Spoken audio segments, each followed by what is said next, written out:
Back then, there was this guy named Changsik who went through all this. He was in his early 50s at the time. Imagine a man with a bit of gray in his hair, probably wearing a worn-out jacket from years of hard work. Now, he'd be quite a bit older. Changsik owned a Gongjopsa, a small auto repair shop common in Korea, not some big fancy place. Picture a tiny spot with tools scattered around, the smell of oil in the air, nothing like the massive repair shops you might imagine. It was just him, and maybe a helper, fixing cars in a quiet corner of the city. Now, working with cars isn't easy. There's no job that's a walk in the park. But running a Gongjopsa is also a service gig.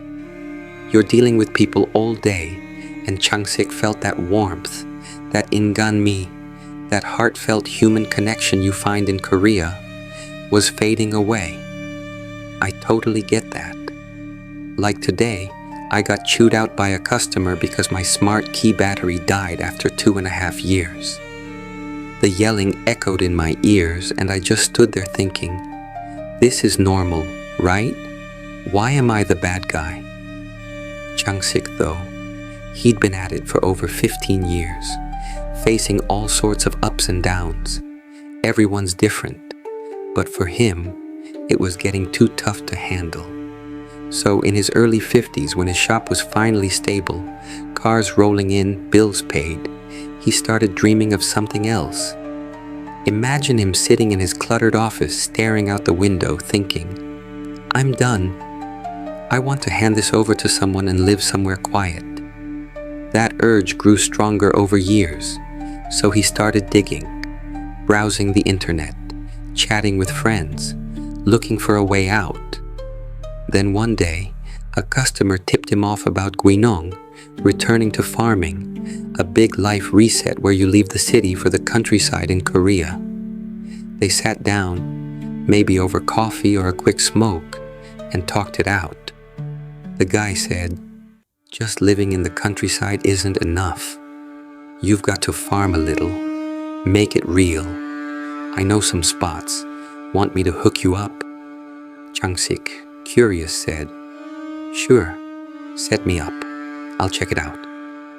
For about 6 months, he visited a few places, boots on the ground, sizing them up. But the locations, too far off, too isolated. He wanted somewhere he could drive to from the city in 40 to 50 minutes, close enough to feel connected, far enough to escape. Nothing clicked until the last spot. The customer took him there, and it was perfect, almost like fate. The village was tiny, peaceful, with rolling hills in the distance. Changsik loved it, so with the guy who brought him, he went to meet the Ijangnim, the village head, a respected leader in rural Korea. They sat under a big tree on a pyeongsang, a wooden platform where villagers gathered to rest, and started talking. Changsik, probably a bit nervous, said, I'm thinking about Guinong. This place feels right. Mind if I ask a few questions? The Ijangnim, with a warm nod, replied, a newcomer's not a bad thing. Go ahead. What's on your mind? So Changsik asked about land, houses, everything he'd need to start over. The Ijangnim, the village head, a wise figure respected in rural Korea, glanced at Changsik and said, sorry, but you look way younger than me, so I'll drop the formalities. Changsik, ever lived in the countryside? Changsik, maybe fidgeting a bit under that big tree, answered, no, I've spent my whole life in the city, born and raised with concrete and car horns. The Ijangnim nodded, his voice calm but firm. Then this'll be your first taste of rural life. It's nothing like the city. Out here it's tough, grueling even. You can't just waltz in with dreams in your head. How about I make you an offer? Changsik perked up, leaning in. Sure, what's that? The Ijangnim leaned back on the pyeongsang, the wooden platform where villagers gather under shady trees, and said, if you want to join our village, You'll need to pitch in at least 5 million won for the community fund. Pay that up front, and I've got a house under my name I can let you use. It's not for keeps yet. Just live in it for 6 months to a year. See if this life suits you before you buy land or anything rash. Chang-sik felt a wave of gratitude wash over him. Picture him sitting there, the breeze rustling the leaves above, thinking, this makes sense. Reading stuff online and actually living here are worlds apart. That's solid advice. He smiled and said, I'll think it over for a day or two and come back to you. After leaving, he chatted with the guy who brought him, maybe over a bumpy ride back in a dusty car. The guy was buzzing. That deal's unreal. A house for 5 million won? That's basically free in a place like this. The Lee Chang-nim's a good man. Chang-sik got home and sat his wife down. Imagine a cozy living room, the TV humming in the background. They'd already agreed not to sell their city place. She'd split time between there and the countryside. When he laid out the offer, she didn't fight it. Sounds like a win. Go live there and see, she said, probably with a supportive pat on his shoulder. Next day, he drove back, heart pounding a little, and found the Lee Chang-nim. I'm in. I'll live here.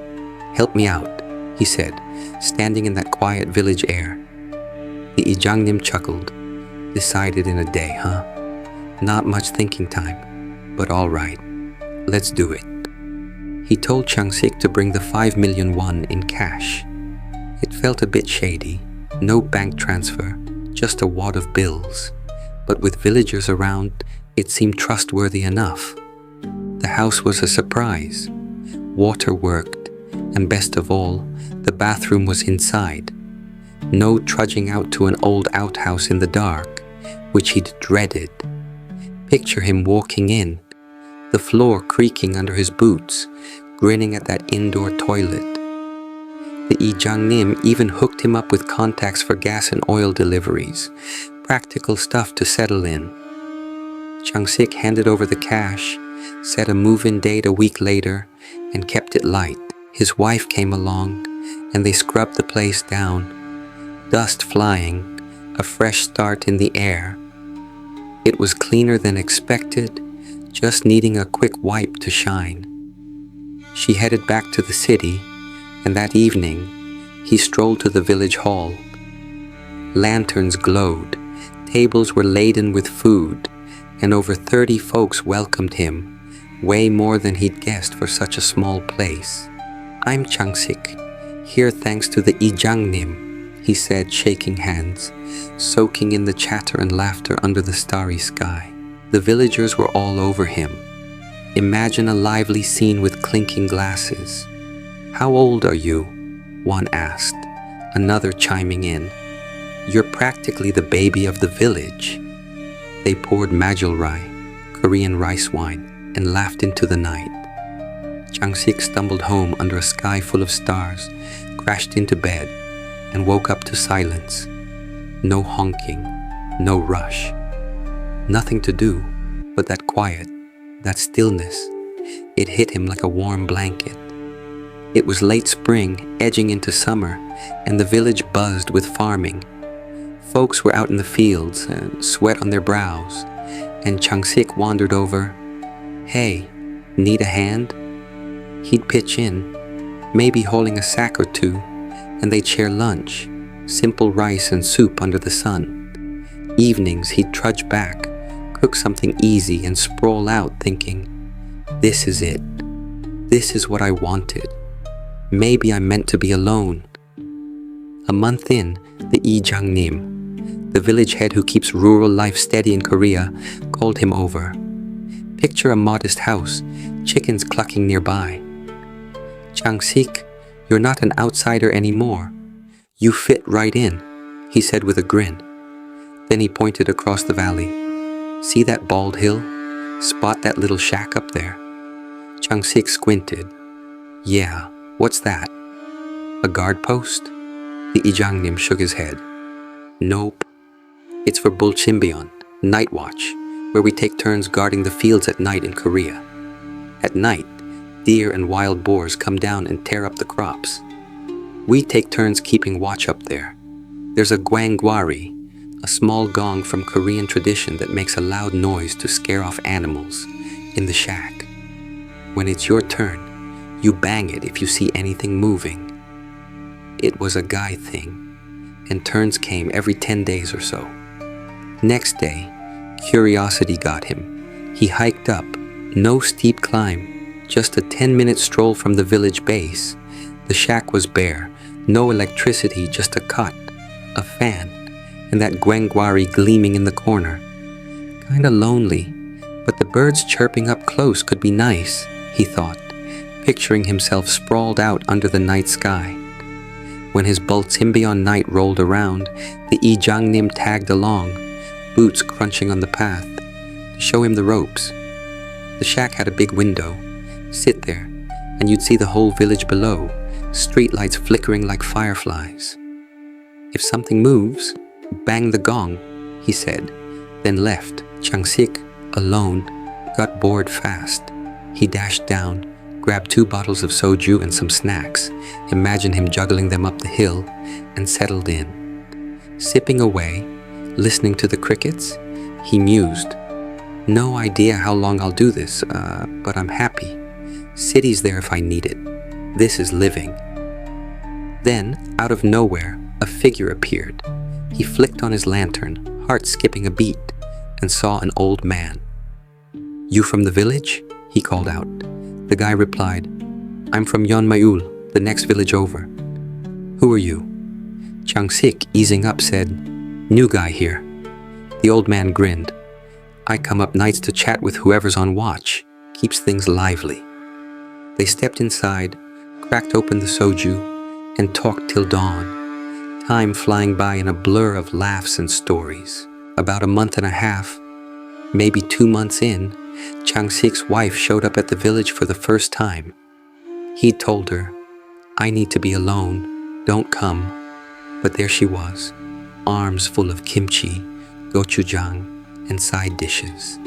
Imagine her stepping out of the car, the earthy smell of the countryside mixing with those familiar home-cooked scents. She started stuffing the fridge, then suddenly broke down, tears streaming down her face. Why are you crying? Changsik asked, startled, setting down a broom. Sniffling, she said, Honey, I'm sorry. I should have come sooner, checked on you. Look at you. What happened? He frowned. What do you mean? She pointed. You're all skin and bones, bigoli sangjobhada, so thin in that dramatic Korean way. Your face is dark as coal. Are you even eating? Changsik waved it off. I eat with the villagers. Good meals too. But then it hit him.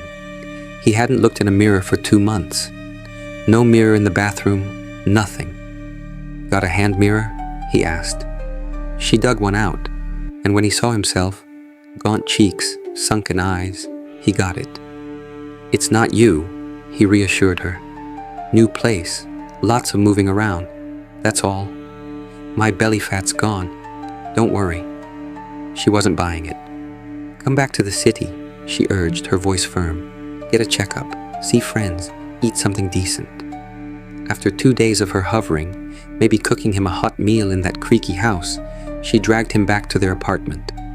Stepping inside, the air felt thick, suffocating, city noise creeping through the walls. Honey, it's too stuffy, he groaned, already missing the open fields. He met some buddies for drinks. Picture a noisy bar, glasses clinking, and stumbled home through a busy street.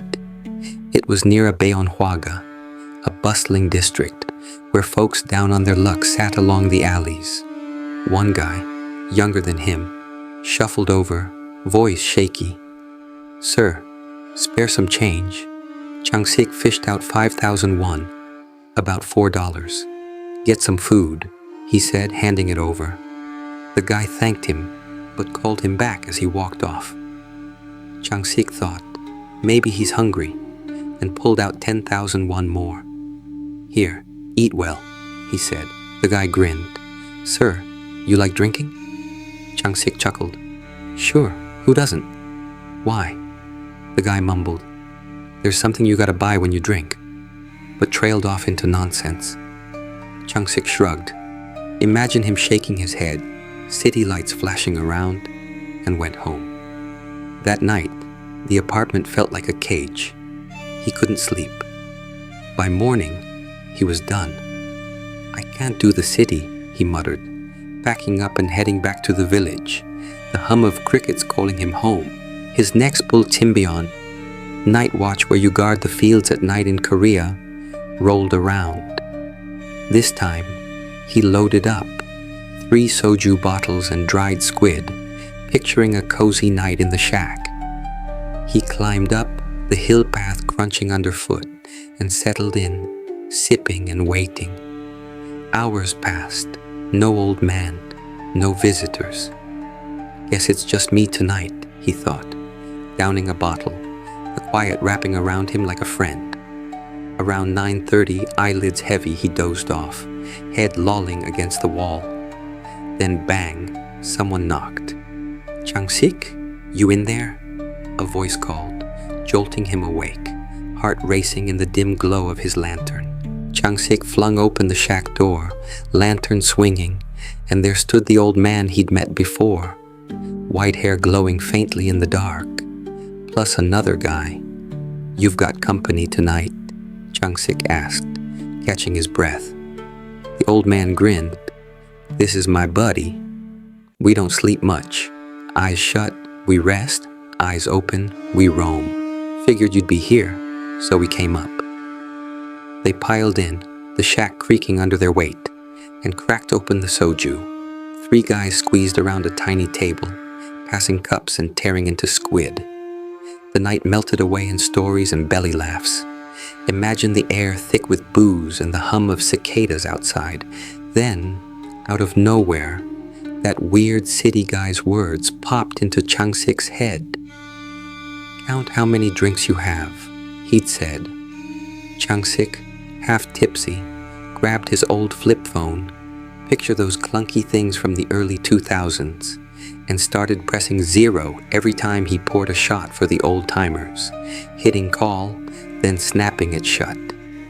1 drink, 1 0. Later I'll check, he thought, chuckling at the game.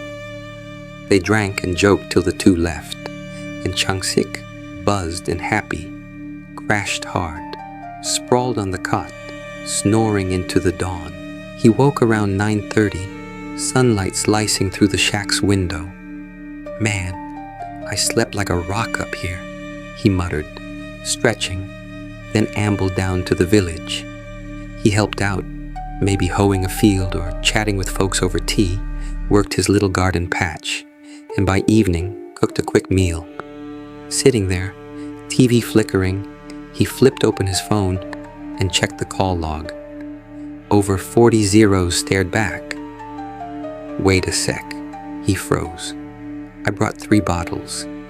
How's that 40 shots?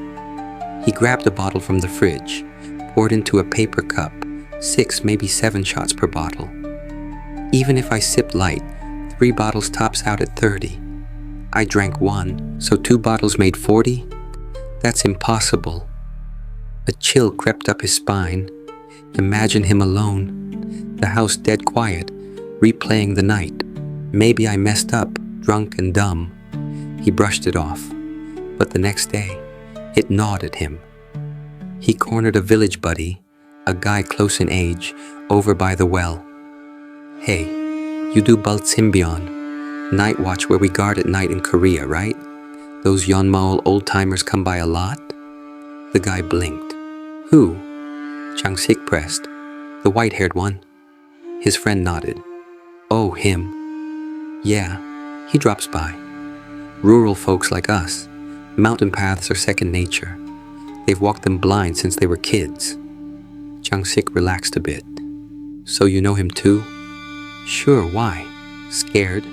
The friend teased, laughing it off. Time rolled on, and his next Bultimbion came up. This time, he set an alarm. 2 a.m., determined to stay sharp. Up he went, soju in hand, and sure enough, the old man showed. Now with 2 pals. Changsik eyed them hard. Were they real? He shook hands. Their grip was warm. I'm an idiot, spooked at my age. He laughed, and they drank again. Raucous, fun, time flying, until the alarm blared. He grabbed his phone and bam, he was flat on the cot, clutching it, alone. What the hell? He bolted up, heart pounding, soju bottles empty beside him. Changsik sat there, stunned. Empty soju bottles rolling at his feet, the shack silent except for his ragged breathing. Was it a dream? Did I chug 3 bottles alone? Then, a rustle outside, twigs snapping, getting closer. Bang, bang, someone knocked. Changsik, you in there? That familiar voice called. His blood ran cold. It was the white-haired old man again. Hands trembling, he unlatched the door, creak, and there he stood, alone this time, lantern light carving shadows on his wrinkled face. How'd you get up here? Changsik stammered, words sticking in his throat. Thought you'd be here. Wanted a chat, the old man said, stepping in like it was nothing. But something clicked. Every time, he came from the windowless side, knocked, and called Changsik's name. How does he know I'm on Bultimbion, night watch where we guard at night in Korea? How's he know me? Panic surged. Imagine his heart hammering, the shack feeling smaller, walls closing in. This guy's not human. I'm hexed or seeing ghosts, he thought. Sir, I'm not feeling good. I gotta go home. Sorry, so sorry, he blurted, bolting out, barely hearing the old man call. Changsik, Changsik. As he stumbled down the hill, summer air turning icy on his skin. Back home, he locked the door, wrapped himself in a blanket, shivering despite the heat, and muttered, What do I do? He fumbled for his phone and dialed his wife, voice shaking. Honey, honey, help me. She drove up at dawn, tires crunching gravel, and whisked him back to the city. In their apartment, he spilled it all. Imagine him pacing, wild-eyed. I saw a ghost, I swear. She snapped. You're nuts. Drinking alone in the mountains. No ghost, just you losing it. But Changsik couldn't shake it. The shot counting, the name calling. It wasn't a one-off. If it's not booze, I'm not crazy. Something's wrong, he insisted. Desperate, he hit up a jumjib, a Korean fortune teller's place where shamans read your fate. It was an old customer from his shop days. It's Changsik. I've seen weird stuff, he said over the phone. Come over, she replied. He went, sat in a dim room, incense swirling, and told her everything. She studied him. You're not doomed to die, but why are you Pigoli Sangjobhada? So thin, just bones and skin in that dramatic Korean way. No, I eat 3 times a day, he shot back. Where's this house? She asked.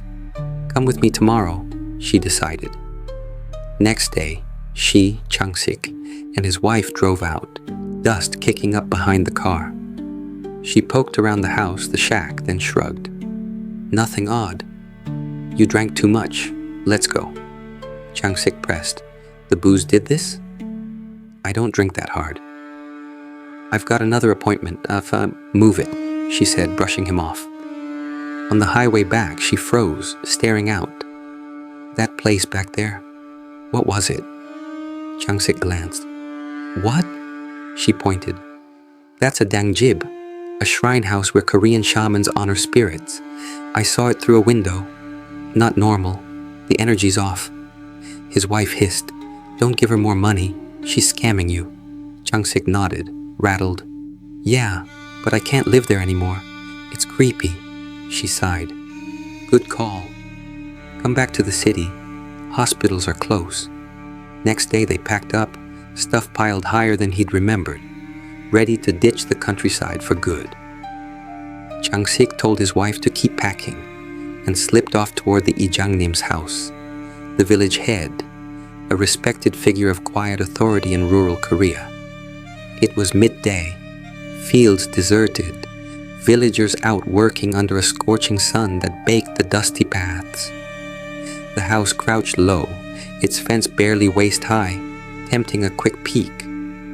Windows sealed tight. No dice, he muttered, curiosity burning after the fortune-teller's eerie hint. The front door stood ajar, creaking open to a faint drift of incense. "Something's up," he whispered, kicking off his shoes and stepping inside, his heart pounding like a drum. He slid open a side room's door and froze. There it was, a Sinjom setup, where a Korean shaman performs rituals for spirits or fate, glowing with candles and offerings. "The Lee Jang-nim's a shaman?" he gasped, mind spinning. "But why target me?"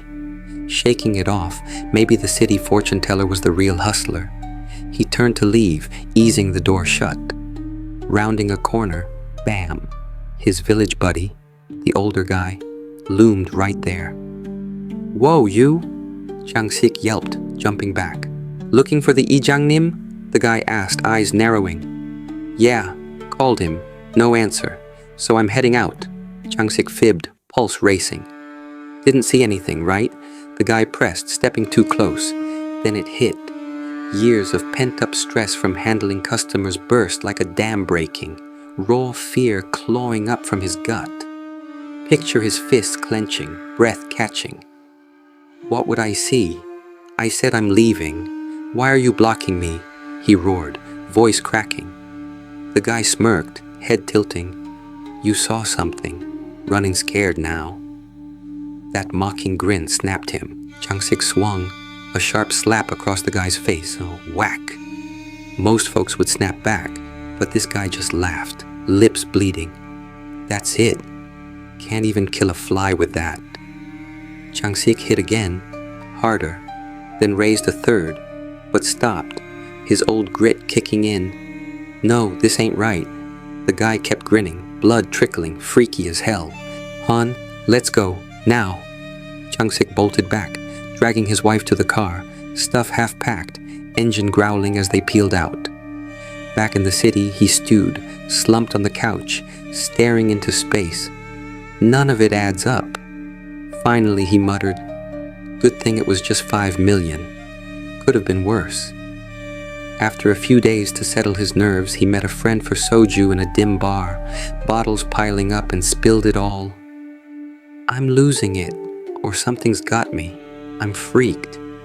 His friend scoffed. "Ghosts? Nah, too much booze.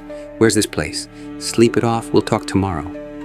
But next morning, that friend pounded on his door, eyes blazing.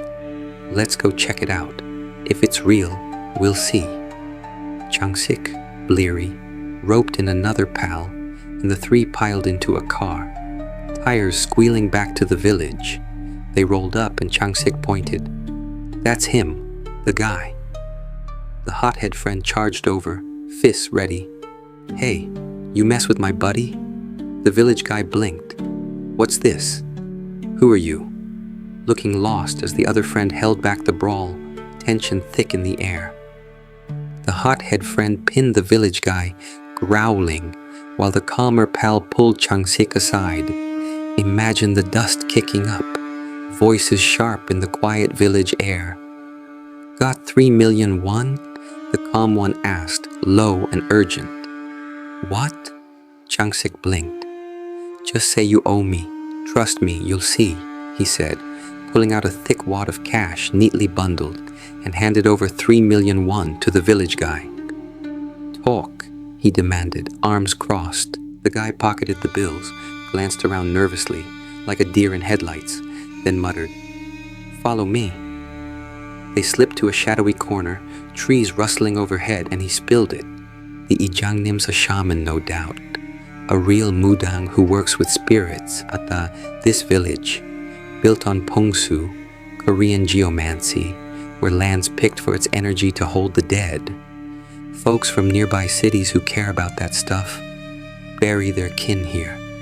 When a hearse rolls in, we block it, squeeze cash from the family. Happens all the time. Chang-sik's jaw tightened, but the guy kept going. "Here's the kicker. When someone's buried, they dig up the grave that night. Take the no jadon, Special paper money for the afterlife. Gold, keepsakes, whatever's in there. Then they snip off a pinky finger, seal it in a little jar, and stash it in that shack up the hill.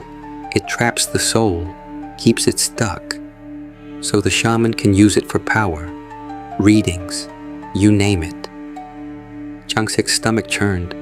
Imagine him pale, sweat beading.